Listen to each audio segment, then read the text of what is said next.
Good morning mga kasambahay! It's another day to be productive towards a more successful life. But have you ever wondered how successful people start their day? Narito ang ilang morning habits ng mga taong successful na pwede mong i-adapt sa iyong routine paggising sa umaga.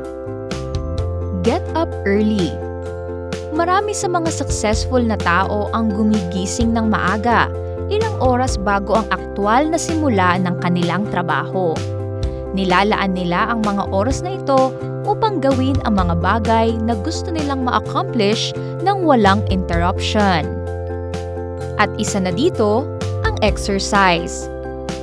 It will clear your head at mas magiging motivated ka kapag ikaw ay nag-ehersisyo. Nakakataas din ito ng productivity ng mga successful na tao. Have a healthy breakfast.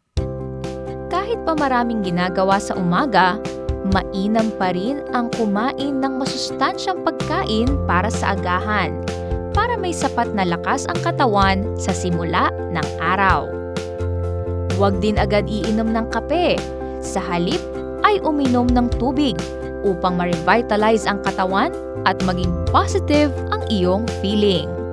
Set priorities for the day. Mahalaga ang oras para sa mga successful na tao. Kaya upang hindi ito masayang, ino-organize nila ang kanilang priorities sa simula ng araw. Ilan lamang ito sa morning routine ng mga successful na tao ayon sa mga pag-aaral. Ngunit ang pinakamahalagang bagay na dapat nating gawin paggising sa umaga ay ang manalangin.